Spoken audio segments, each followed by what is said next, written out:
جب انسان کا دل مردہ ہو جاتا ہے تو خیر کی راہ سے محروم ہو جاتا ہے۔ قرآن مجید میں اللہ تعالیٰ فرماتے ہیں وَلَقَدْ ذَرَأْنَا لِجَهَنَّمَ كَثِيرًا مِنَ الْجِنِّ وَالْإِنسِ لَهُمْ قُلُوبٌ لَا يَفْقَهُونَ بِهَا وَلَهُمْ أَعْيُنٌ لَا يُبْصِرُونَ بِهَا وَلَهُمْ آذَانٌ لَا يَسْمَعُونَ بِهَا أُولَئِكَ كَالْأَنْعَامِ بَلْ هُمْ أَضَلُّ أُولَئِكَ هُمُ الْغَافِلُونَ۔ ہم نے جہنم کو جنات اور انسان سے بھر دیں گے،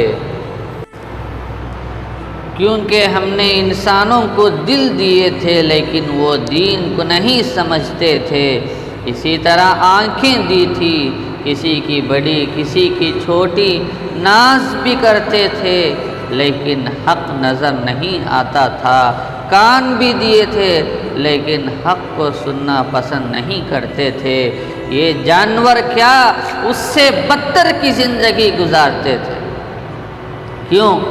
اس لیے کہ دین کو نہیں سمجھتے تھے، حق کو نہیں پہچانتے تھے، حق بات سننا پسند نہیں کرتے تھے۔ اسی لیے میں نے عرض کیا جس انسان کا دل غافل ہو جاتا ہے وہ خیر کی راہ سے محروم ہو جاتا ہے۔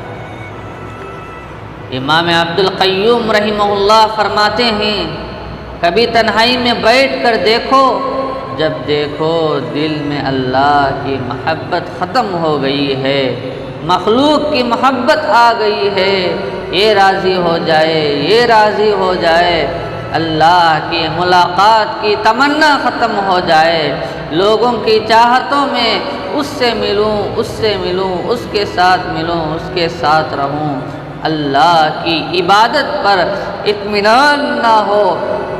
اگر میں فلاں کے پاس بیٹھوں گا تو اطمینان ملے گا اور اطمینان حاصل ہوتا ہے تو سمجھ جاؤ دل کو زنگ لگ گیا ہے، ایسا دل کبھی نجات نہیں دلائے گا، خیر سے محروم ہو جائے گا، خیر سے محروم کر دے گا۔ ابو عبداللہ امتا کی بیان کرتے ہیں دو چیزوں سے بچ جاؤ تمہاری زندگی ہر آفت سے بچ سکتی ہے۔ ایک تصویب سے بچو، یعنی میں عنقریب کروں گا، یہ کروں گا وہ کروں گا، ایسا کروں گا ویسا کروں گا۔ تصویب کی بیماری سے بچو۔ ایک دن اپنی زندگی میں بیٹھ کر دیکھو میرے کتنے کام ایسے ہیں جو سالوں سے رکے ہوئے ہیں جس کو میں نے نہیں کیا۔ تصویب کی بیماری میں مبتلا ہوں۔ مومن تو اس قدر حساس ہوتا ہے کہ آج کا کام سورج غروب ہونے سے پہلے ہونا چاہیے تاکہ خیر حاصل کر لو، اگر شر ہو تو زندگی میں اس کے قریب بھی نہ جاؤں۔ تصویب کا مریض یہ ایسے سمندر میں جا کر گرتا ہے اور غرق ہو جاتا ہے، کبھی باہر نہیں نکل سکتا۔ اس لیے اپنے دل کو غفلت سے بچاؤ، غفلت سے دل سیاہ ہو جاتا ہے۔ اللہ تعالیٰ فرماتے ہیں وعد اللہ لا یخلف اللہ وعدہ ولكن اکثر الناس لا يعلمون ظاہرا من الحیاة الدنیا وهم عن الآخرة هم الغافلون۔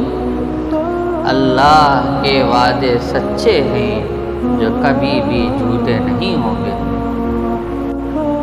لیکن لوگ دنیا کی زندگی کے اصول قاعدے بناتے ہیں لیکن آخرت کے اصول سے غافل ہوتے ہیں۔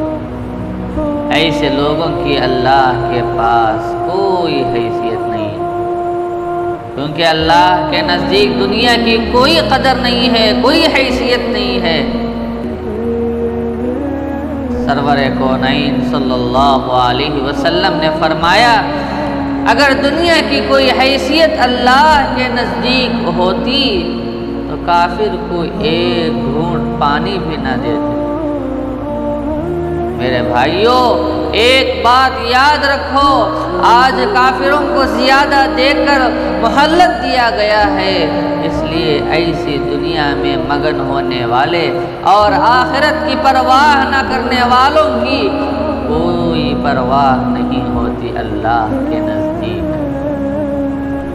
اس لیے حکم کیا گیا وَاصْبِرْ نَفْسَكَ مَعَ الَّذِينَ يَدْعُونَ رَبَّهُمْ بِالْغَدَاوَةِ وَالْعَشِيِّ يُرِيدُونَ وَجْهَهُ وَلَا تَعْدُ عَيْنَاكَ عَنْهُمْ تُرِيدُ زِينَةَ الْحَيَاةِ الدُّنْيَا وَلَا تُطِعْ مَنْ أَغْفَلْنَا قَلْبَهُ عَنْ ذِكْرِنَا وَاتَّبَعَ هَوَاهُ وَكَانَ أَمْرُهُ فُرُطًا۔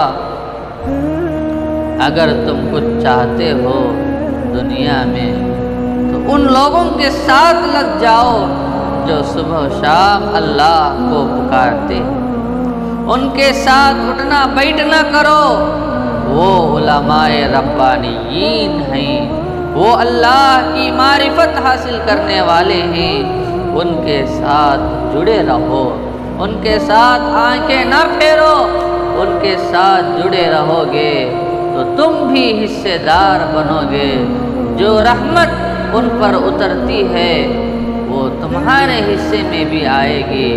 رسول اللہ صلی اللہ علیہ وسلم نے فرمایا قیامت کا دن ہوگا، حسرت میں ہوں گے وہ لوگ جن کا دل غافل ہوگا، اس وقت مومنوں کو بڑی خوشی ہوگی جب ان کے سامنے موت کو ذبح کر دیا جائے گا کہ اس کے بعد موت نہیں آئے گی۔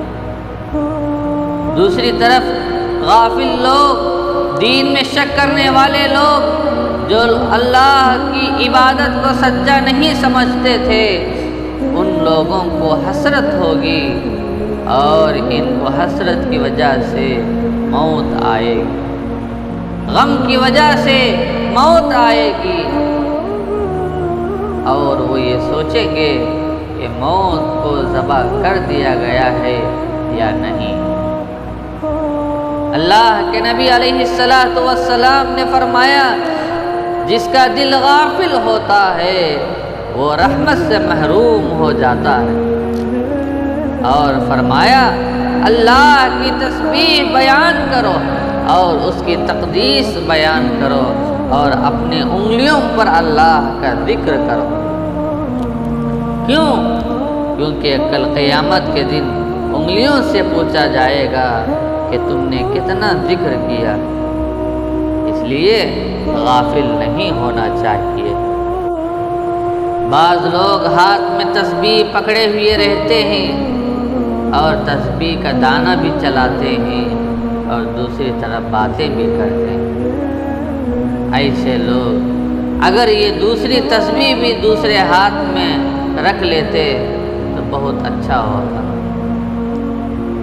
اللہ کا ذکر کرو تو دل لگا کر کرو، سبحان اللہ، الحمدللہ، معافی کو سوچتے ہوئے سمجھتے ہوئے مانگو۔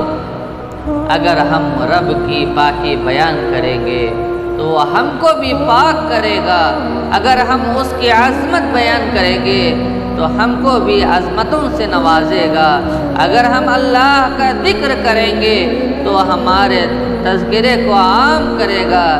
اسی لیے فرمایا غفلت برتنے والے کی دعا کو بھی اللہ تبارک و تعالی قبول نہیں فرماتے۔ ایک شاعر کہتا ہے غفلت کی نیند میں سویا ہوا ہے ہر بشر، زندگی کی آرزو میں کھویا ہوا ہے ہر بشر، آخرت کی فکر ہے نہ کوئی بندگی کا خیال، خواہشوں کے جال میں جکڑا ہوا ہے ہر بشر۔ میرے بھائیوں، غفلت ایسی لعنت ہے جو بندے کو خدا سے دور پھینک دیتی ہے۔ جس انسان کے سامنے کوئی بڑا مقصد ہوتا ہے تو وہ کبھی غفلت کی زندگی نہیں گزارتا۔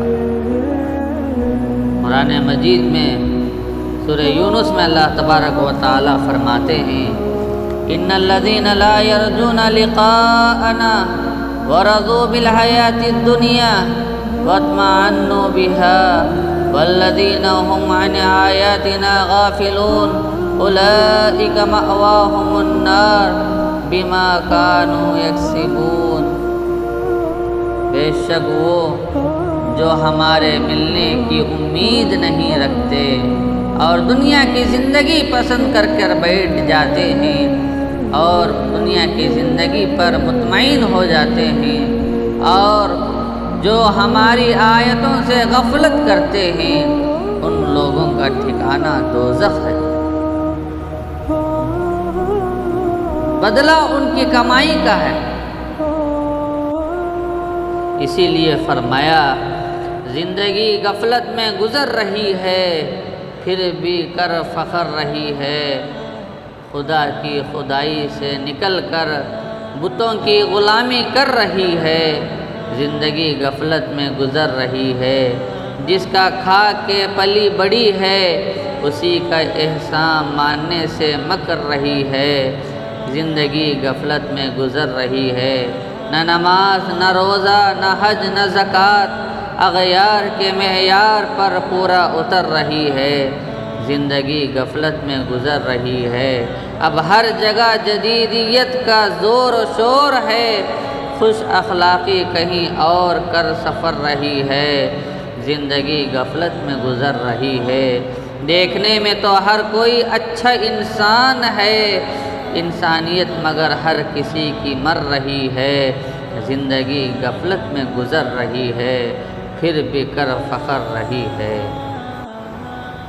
شاعر اکبر نے کہا غفلت کی ہنسی سے آہ بھرنا اچھا ہے، افعال مضر سے کچھ نہ کرنا اچھا ہے۔ اکبر نے سنا ہے اہل غیرت سے یہی، جینا ذلت سے ہو تو مرنا اچھا ہے۔ اللہ کے نبی علیہ السلام نے فرمایا جب دنیا کی ساری محبتیں اپنے ناپائیداری میں اندھیری سیاہ رات جیسی ہو جاتی ہے تب آپ کی محبت روشنی بن کر ٹھوکر لگنے سے بچاتی ہے۔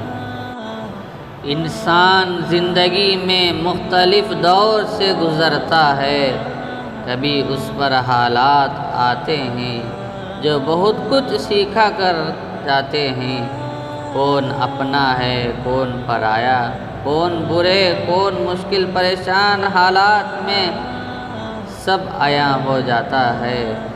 ویسے تو زندگی کے شب و روز یوں ہی چلتے رہتے ہیں۔ میرے عزیز بھائیوں، ذرا سوچنا چاہیے کہ آج میں گناہوں بھری زندگی گزار کر کل کامیاب ہوں گا یا نہیں۔ کاش اس کی فکر ہوتی، میرا بھی جنازہ کل کو تیار ہوگا اور مجھے قبرستان میں چھوڑ دیا جائے گا۔ کاش اس کی فکر ہوتی، اگر مجھ سے میری زندگی کا حساب لیا جائے گا تو میرا کیا بنے گا۔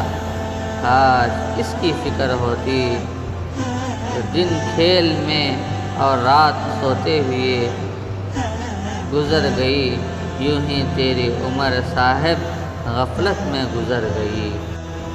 میرے عزیز دوستو، میں اکثر کہا کرتا ہوں ہمیں فزکس، کیمسٹری اور ریاضی کے استاد کے ساتھ ایک ایسے استاد کی بھی ضرورت ہوتی ہے جو غفلت کی زندگی کو شعور کی زندگی میں بدل دے۔ مولانا جلال الدین رومی رحمہ اللہ کہتے ہیں اللہ کی جانب سے مصائب تنبیہ کرنے کے لیے آتے ہیں، یہ عین رحمت ہوتے ہیں تاکہ تجھے غفلت سے بیداری حاصل ہو، ورنہ امن اور سکون کی زندگی غفلت کا سبب بن جاتی ہے۔